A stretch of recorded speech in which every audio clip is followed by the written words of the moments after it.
ayat-ayat yang oleh para ulama dianggap mutasyabihat.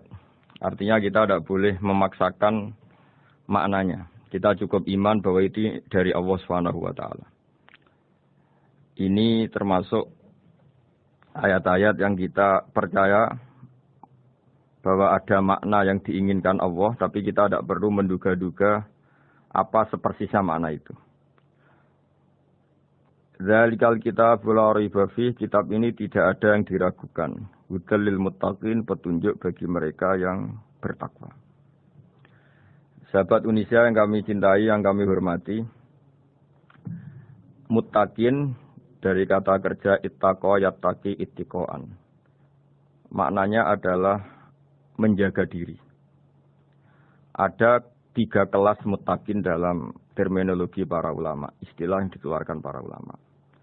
1, muttaqin orang yang menghindari perilaku syirik atau perilaku kekafiran.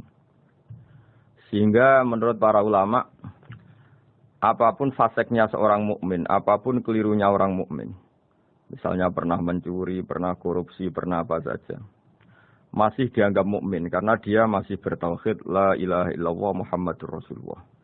Ini muttaqin yang paling kelas pokok, kelas bawah. Kemudian ada muttaqin kelas kedua, yaitu mereka menghindari dosa besar tapi tidak bisa menghindari dosa kecil. Misalnya bisa menghindari dosa zina, tapi dia bisa menghindari dosa melihat perempuan yang bukan mahramnya, yang bukan halal bagi dia. Ketiga muttaqin paling ideal, yaitu menghindari dosa besar, juga menghindari dosa kecil, bahkan menghindari sesuatu yang tidak penting. Ini yang dalam terminologi ulama disebut para wali atau para ulama. Yaitu yang dalam ayat ala inna awliya Allahi la khaufun alaihim wa lahum yahzanun. Ini penting kami jelaskan kelas-kelas muttaqin supaya bahwa mukmin tidak pernah keluar dari status iman meskipun dia pernah melakukan satu kesalahan besar. Karena yang dikatakan mukmin adalah siapapun yang meyakini kebenaran risalah Muhammad, risalah yang dibawa Muhammad, berarti dia mukmin. Soal dia melakukan dosa atau apa saja itu menjadikan dia fasik, tapi tidak keluar dari status mukmin. Ini yang dimaksud dalam sebuah hadis, man qala la ilaha illallah dakhalal jannah. Siapapun yang pernah melafadzkan la ilaha illallah iman, maka dia pasti nanti masuk surga. Kemudian ada beberapa pertanyaan dari para sahabat dengan masa lalu orang itu yang macam-macam, Nabi tetap menjawab meskipun dengan masa lalu yang macam-macam. Sebab itu perlu dikaji serius, sebagaimana ada yang ditafsir Sawi bahwa muttaqin itu dari kata kerja ittaqa yattaqi ittiqaan atau ittaqa yattaqi taqwan. Ini maknanya orang yang menjaga diri. Tentu menjaga diri ini ada yang kelas premium, kelas sempurna. Jadi sesuatu apa saja yang bahaya kita jaga, termasuk dosa kecil, melakukan hal yang tidak penting. Ada orang mukmin yang hanya bisa menjaga dari dosa kekafiran, dosa kemusyrikan. Ini pun dengan segala kesalahannya masih ada kemungkinan dimaafkan Allah.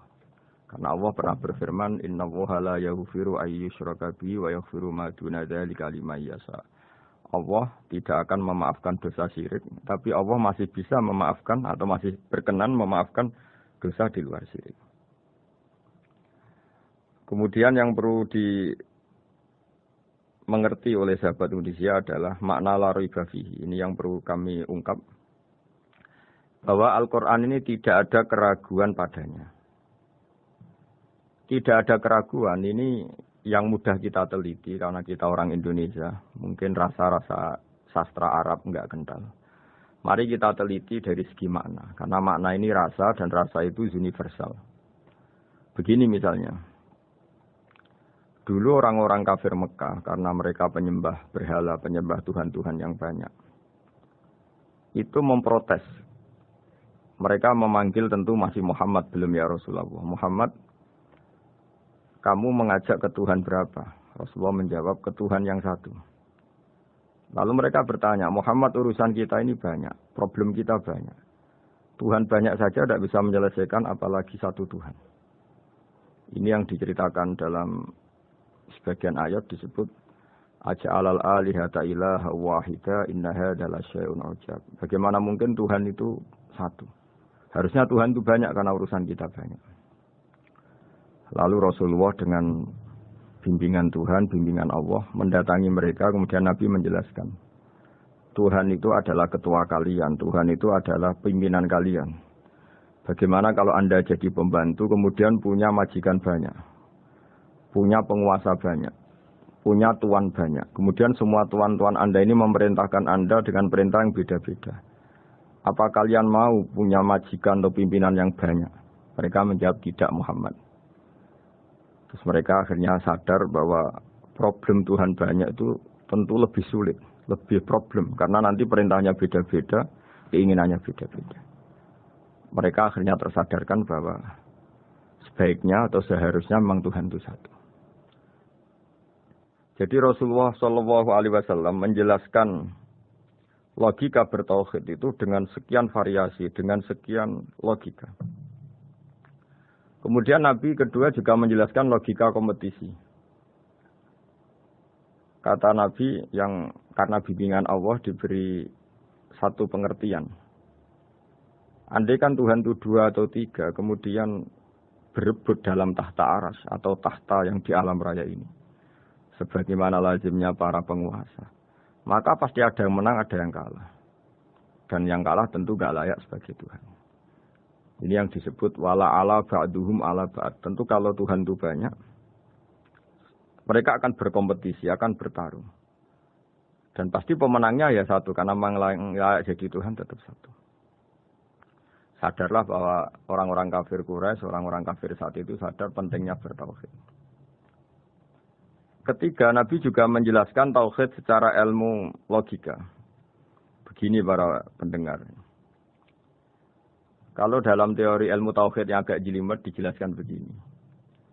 Jika ada 2 Tuhan, maka alam raya ini enggak menjadi alam. Logikanya adalah 2 Tuhan ini bisa kamu katakan sama-sama kuat. Ketika sama-sama kuat kemudian ingin menciptakan langit. Yang satu ingin menciptakan bumi. Yang satu menolak menciptakan bumi misalnya. Atau yang satu ingin menciptakan langit. Yang satu menolak ingin menciptakan langit. Kemudian ternyata bumi ini terbukti wujud. Logika awam adalah yang berhasil menciptakan bumi berarti Tuhan. Yang gagal atau kudrohnya gagal, kemampuannya gagal tidak bisa menciptakan bumi, gagal menjadi Tuhan. Ini logika awam. Logika ini pun kita terima. Tapi kalau menurut logika ahli tauhid, ahli pakar-pakar logika, cara berpandangan begini. Ketika Anda mengatakan ada 2 Tuhan yang sama-sama kuat, kemudian terbukti yang satu mampu menciptakan bumi, yang satu tidak. Bahasa Anda mengatakan sama-sama kuat ini sudah batal dari awalnya. Karena terbukti bahasa Anda salah. Sama-sama kuat ternyata yang satu tidak mampu. Sehingga dalam pikiran orang-orang ahli tauhid mengatakan, membayangkan Tuhan saja itu enggak kebayang. Karena turunan kata ini pasti selalu salah. Karena tadi misalnya dikatakan, andai kan ada 2 Tuhan. Kemudian yang satu mampu menciptakan bumi, yang satu tidak. Padahal Anda tadi bilang sama-sama kuat. Ternyata terbukti yang satu tidak kuat. Berarti kata Anda sama-sama kuat ini salah. Ini pula yang diajarkan Rasulullah lewat bimbingan Allah, lewat wahyunya yang disebut lau kana fihi ma alihatun illallahu la fasadata. Karena kalau ada 2 Tuhan pasti kamu sifati sama-sama kuat. Ternyata sifat sama-sama kuat ini batal demi hukum karena ternyata yang satu tidak mampu menciptakan bumi. Atau kamu sifati 2 Tuhan ini sama-sama lemah. Itu tidak mungkin lagi karena ternyata bumi ini terbukti wujud. Pasti penciptanya ini tidak yang sangat kuasa. Jadi logika-logika tauhid sedemikian dibangun oleh Rasulullah lewat bimbingan Allah Subhanahu wa taala. Logika keempat supaya kita iman dan tambah kuat imannya adalah logika yang mudah dicerna oleh kebanyakan orang atau yang bisa diindra. Begini misalnya dalam sebuah ayat di surat Al-Kahfi, kemudian di awal surat Al-Ahqaf, kemudian di sebagian surat At-Tur, ada penjelasan begini. ketika Rasulullah mengajak manusia menyembah Allah, kemudian orang-orang kafir tanya, lalu Tuhan kamu siapa Muhammad? Tuhan saya adalah Allah menciptakan langit bumi. Terus mereka berandai-andai, ada Lata, ada Uzza, ada Manat, ada Hubal. Itu Tuhan-Tuhan kami. Terus Rasulullah bertanya, apakah Tuhan-Tuhan yang kamu sembah itu memberi kontribusi saat langit dan bumi diciptakan? Mereka menjawab, tidak Muhammad, itu Tuhan-Tuhan yang kami bikin. Begitu juga asumsi tentang Tuhan-Tuhan yang lain. Apakah Isa ikut menciptakan bumi atau menciptakan langit? Tentu jawabannya tidak. Karena Isa lahir di bumi, orang tahu tanggal lahirnya, tahu tahunnya, dan sebelum ada Isa juga sudah ada bumi. Sehingga untuk menetapkan tauhid, berkali-kali Quran tanya, Amman khalaqas samawati wal ardu, siapa sih yang menciptakan langit bumi? Siapa sih yang menurunkan air dari langit? Siapa yang mengatur ini, itu. Akhirnya mereka menjawab, itu semua Allah Muhammad. Begitu juga kemungkinan setan. Misalnya. Setan itu fisik atau makhluk atau apa saja yang tidak kita lihat. Kemudian setan itu lewat rayuannya, lewat tipu dayanya ingin disembah. Kata Allah menjelaskan ini, Ma asyadtuhum khalqas samawati wal ardi wala khalqa anfusihim. Kamu tidak perlu takut sama setan atau apalagi menuhankan setan. Setan itu tidak yang punya reputasi menciptakan langit dan bumi. Bahkan setan tidak bisa menciptakan dirinya sendiri. Ini menjadi pengetahuan bagi kita. Betapa bagi pakar-pakar tauhid, ahli tauhid. Ketika setan nyatanya diusir dari surga. Itu pun versi mereka.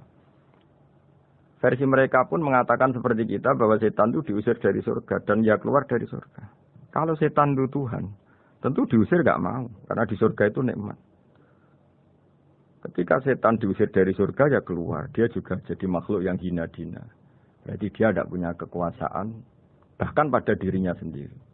Dipaksa keluar dari surga, ya keluar. Dipaksa menjadi ahli neraka, ya jadi ahli neraka.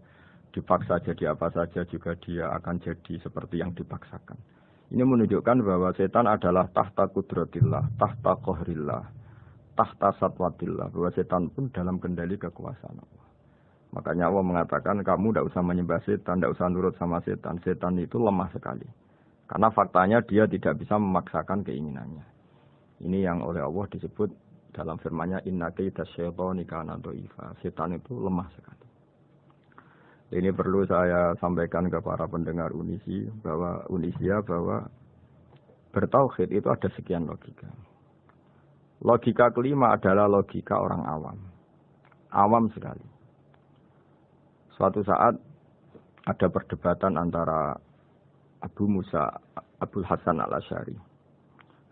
Abul Hasan al-Asy'ari ini tokoh ahli sunnah paling populer dalam ilmu logika. Dia mengatakan orang menemukan Tuhan itu harus lewat logika yang cermat. Tidak boleh taklid, hanya ikut-ikutan. Dia harus menemukan satu argumentasi bahwa Tuhan atau pencipta langit itu ada. Kemudian ada satu problem di mana orang-orang kampung atau orang-orang yang lugu atau orang-orang awam itu tidak bisa ilmu logika, ilmu mantek kalau dalam bahasa pesantren. Kata Abu Mansur, kata Abul Hasan al-Asy'ari, itu masih mungkin. Alhasil para ulama ini meneliti ke orang-orang yang lugu, yang di kampung, yang petani, yang lugu sekali. Apa yang mereka temukan? Ternyata mereka punya cara logikanya sendiri untuk menemukan Tuhan, Sang Pencipta.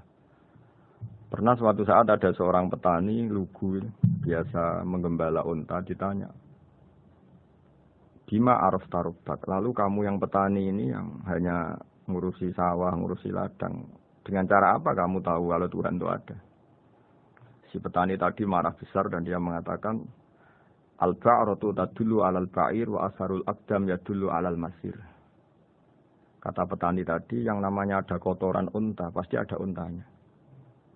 Yang namanya ada jejak kaki, pasti ada yang barusan lewat. Artinya kalau ada makhluk, pasti ada pencipta. Ini logika awam yang mudah. Kita tidak mungkin mengatakan bumi ini pencipta, mengatakan matahari pencipta. Kelihatan sekali kebendaannya, kelihatan sekali bahwa bumi matahari tidak punya ikhtiar, tidak punya kekuatan. Kelihatan sekali sifat-sifat kemakhlukannya. Jika benda-benda ini karuan makhluk, pasti menunjukkan bahwa ada penciptanya, ada khalik. Dalam logika Bedui tadi, si Bedui tadi, kalau ada kotoran sapi, pasti ada sapinya. Meskipun sapinya sudah sekarang nggak terlihat, mungkin sudah jalan kemana. Sama, kalau ada jejak kaki, meskipun orang yang tadi lewat sudah kita nggak tahu, tapi kita pasti tahu, pasti ada yang lewat. Ini yang dimaksud dalam bahasa Arab, al-ba'ratu tadullu 'alal ba'ir. Kalau ada kotoran sapi atau kotoran unta, pasti ada untanya. Wa atharul aqdam yadullu 'alal masir. Kalau ada jejak orang lewat, pasti tadi ada orang lewat. Nah, semua metode ini digunakan semua oleh Rasulullah. Logika yang bagi intelektual, logika bagi kaum awam, logika bagi kaum menengah. Ya tidak awam, tidak. Semuanya digunakan. Semuanya jadi media. Untuk memastikan bahwa logika tauhid ini logika pilihan. Logika yang benar-benar logika. Sehingga dalam banyak ayat disebut agama ini li kaum yaqilun, li kaum yatafakkarun. Bagi kaum yang bisa berpikir, bagi kaum yang punya akal. Lalu kemudian kami teruskan alladzina yu'minuna bil ghaibi. Ini kata ghaibi bukan kayak dalam bahasa Indonesia misalnya setan atau hantu disebut barang gaib. Kata ghaibi dalam bahasa Arab adalah perbandingan atau lawan kata dari al-musyahad yang bisa disaksikan langsung lewat indera. Kita orang mukmin iman bahwa surga ada, padahal kita tidak pernah melihat surga. Kita mukmin iman bahwa neraka ada, padahal kita belum pernah melihat neraka. Ini sesuatu yang maghoba anil absor, yang mata kita tidak melihat, fisik kita tidak menyentuh. Kita pun iman. Asal sesuatu itu mansus ya, dikatakan secara eksplisit oleh Quran dan hadis. Kalau dalam bahasa usul fikih disebut al-mansus.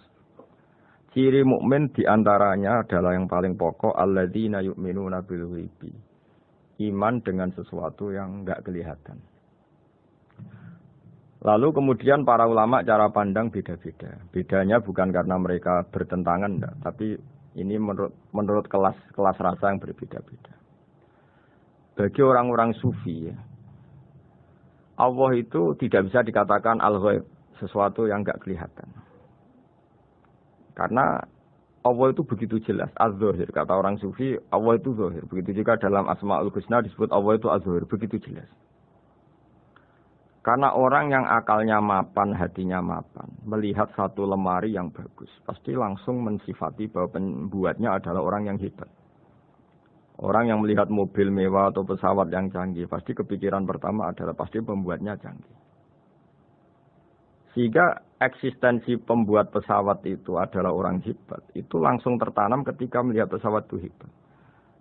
Bagaimana mungkin seseorang ragu akan kehebatan pembuat pesawat ketika melihat detail-detail pesawat. Pasti langsung kepikiran kalau pembuatnya itu hebat. Memutuskan bahwa pembuat pesawat hebat itu tidak harus ketemu yang membuat. Juga tidak harus melihat. Tapi akal kita pasti meyakini pembuatnya itu hebat. Berarti keputusan menyimpulkan bahwa pembuatnya hebat adalah az-zahir begitu jelas. Begitu juga langit dan bumi, matahari semuanya tertata rapi. Air dengan fungsi manfaat yang sebegitu hebat, oksigen, semua tanaman, buah-buahan. Meskipun kita tidak pernah melihat Tuhan, tapi akal kita, nurani kita, pasti berkeyakinan dan tahu betul, pasti pembuatnya itu zat yang super hebat, super bijaksana. Sehingga dalam kategori ini Allah tidak bisa dikatakan suatu yang enggak tersentuh, yang enggak terjangkau. Allah itu az-zahir begitu jelas. Sehingga di antara Asma'ul Husna disebut az-zahir. Sebab itu saya menganjurkan atau saya punya saran bahwa alladzina yu'minuna bil ghaibi itu contoh paling mudah itu kayak surga, kayak neraka. Kalau Allah sendiri itu az-zahir, mudah diketahui. Karena tadi orang yang melihat pesawat canggih pasti saat itu juga berkeyakinan dan itu pasti benar, pasti pembuatnya juga canggih.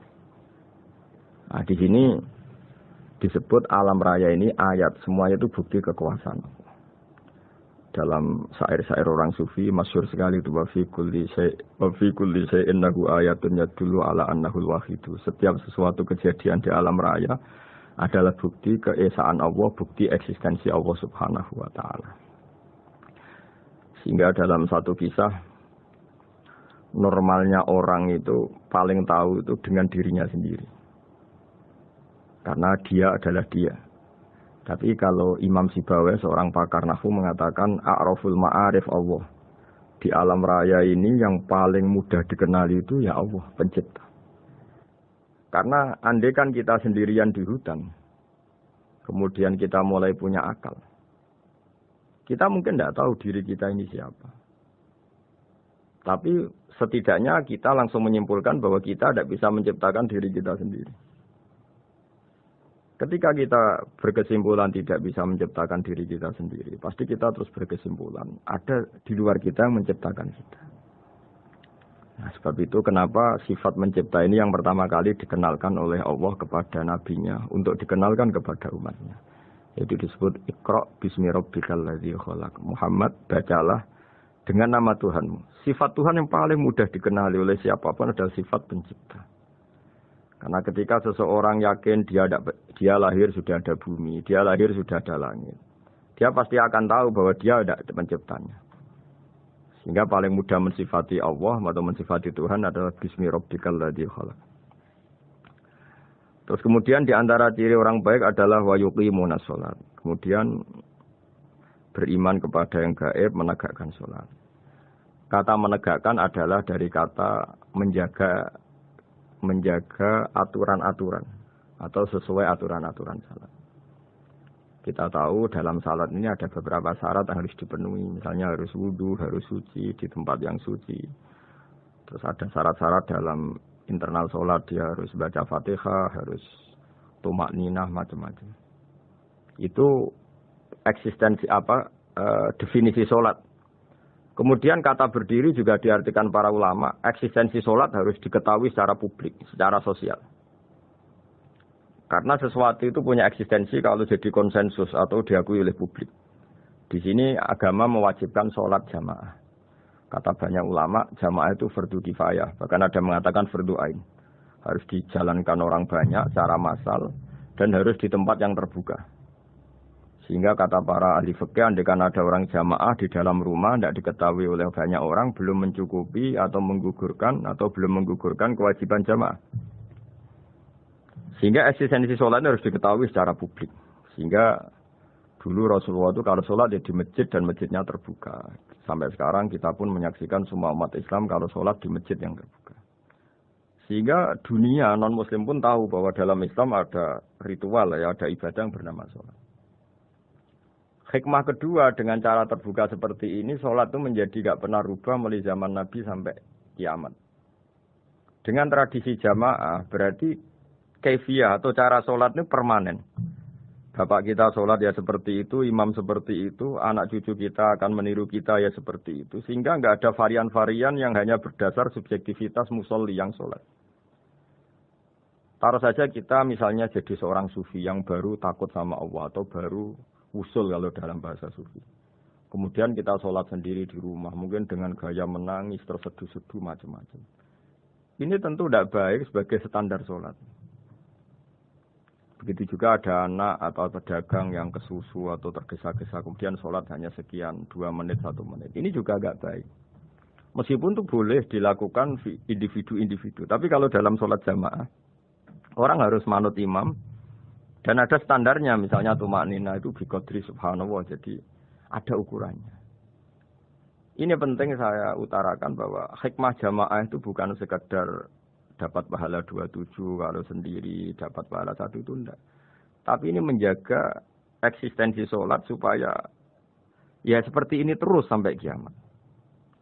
Sehingga orang Indonesia atau orang Afrika, orang mana saja, itu ketika haji atau ketika saling berkunjung di negara lain, itu nggak akan kaget dengan cara-cara sholatnya, karena seluruh dunia kaifiyahnya caranya sama. Ini semua barokah dari jamaah.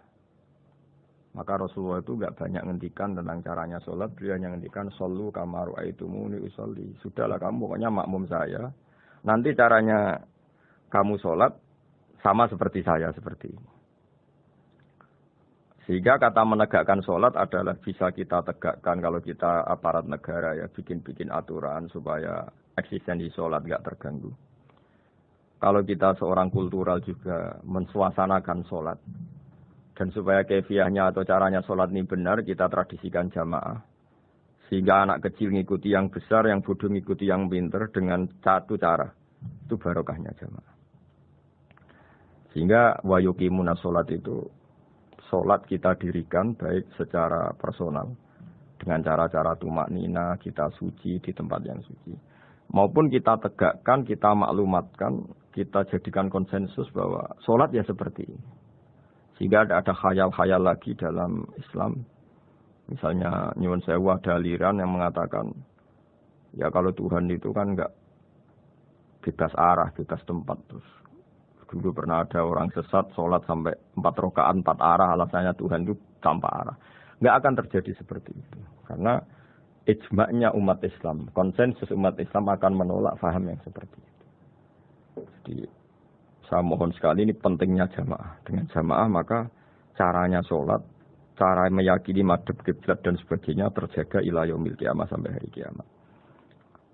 Terus sifatnya orang mukmin lagi wa mimma razaqnahum yunfikun, dan menafkahkan sebagian rezeki yang kami berikan. Ya ini termasuk zakat, sedekah. Jadi ada sebuah riwayat mengatakan inna fil mali haqqon. Harta itu ada haknya, yaitu zakat.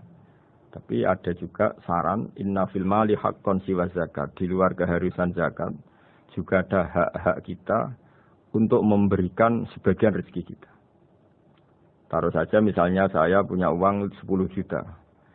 Secara nisab zakat belum sampai 1 nisab. Karena 1 nisab itu sama dengan nilai 84 gram emas.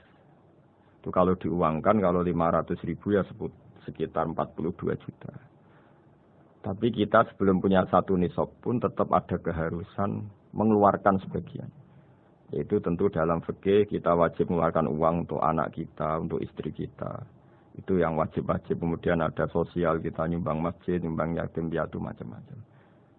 Sehingga kata para ulama, ciri utama mukmin diantaranya adalah melakukan zakat. Baik zakat yang fardu maupun zakat yang sunat. Karena kata zakat itu dimaknai fardu, sebetulnya definisi para ahli fikih untuk membedakan zakat yang wajib dengan sedekah. Tapi sebetulnya zaman dulu enggak ada seperti itu. Zakat itu maknanya bersihkan harta. Sedekah dari kata sedekah bukti benarnya iman. Jadi sedekah dari kata dari kosakata sedekah yasduqu sidqon, sesuatu yang membuktikan kita loyal itu disebut sedekah. Kita nikah, mas kawin di bahasa Arab kan sedekah dari kata sedekah juga. Kita bukti iman, loyal, kita sedekah. Bukti bahwa kita teman akrab disebut siddiq atau sodik. Kalau dalam bahasa Arab teman namanya juga sodik karena cara bertemanan secara benar, secara loyal. Sehingga wa mimma razaqnahum yunfikun ini ya memasukkan zakat yang dalam terminologi fikih yaitu zakat yang zakat al-wajibah atau zakat yang dengan makna lughat yaitu artinya asal membersihkan harta kita entah lewat zakat, sedekah, hadiah kepada orang-orang yang kita hormati, semuanya juga masuk dalam definisi zakat atau wa mimma razaqnahum yunfikun. Kemudian sifat terakhir dari orang muttaqin adalah walladzina yu'minuna bima unzila ilaika wa ma unzila min qablika bil akhirati hum yuqinun ulaika ala hudam mir rabbihim wa ulaika humul muflihun. Di sini diterjemah mereka yang beriman kepada kitab yang kami turunkan kepadamu dan yang diturunkan sebelum kamu. Ini kata yang diturunkan sebelum kamu penting sekali karena ciri utama Nabi adalah dia tidak pernah beda dengan Nabi sebelumnya. Karena kebenaran tauhid pasti tunggal. Nabi-nabi dulu pasti mengajarkan tauhid, hanya menyembah Allah. Enggak mungkin nabi berikutnya kemudian bikin ajaran baru dalam tauhid. Sehingga andaikan semua kitab Injil, Taurat itu masih versi yang orisinil, pasti enggak ada yang beda dengan Quran. Karena ciri utama kebenaran adalah iman dengan Quran dan iman kepada kitab yang diturunkan sebelum Al-Quran. Wabil akhiratihum yuqinun, mereka juga yakin akan datangnya hari akhir. Itu bisa disebut yaumul ba'ats. Terus ketika semua kriteria itu terpenuhi baru ulaika ala hudam mir rabbihim wa ulaika humul muflihun. Mereka itulah yang berada pada petunjuk Allah dan merekalah orang-orang yang berbahagia. Para pendengar sahabat Indonesia, semoga kajian ini bermanfaat. Dan ini mulai ayat 1 sampai 5 dalam surat Al-Baqarah, yaitu surat yang dalam tartibnya mushaf nomor 2 setelah Fatihah. Jadi Kalau dalam ulumul Quran disebut ada surat yang berdasar nuzulul Quran, yaitu surat Iqra, kemudian Mudaththir. Ada urutan surat yang berdasar tartibul mushaf, yaitu yang kita punyai sekarang, yaitu Fatihah, terus Baqarah, dan seterusnya.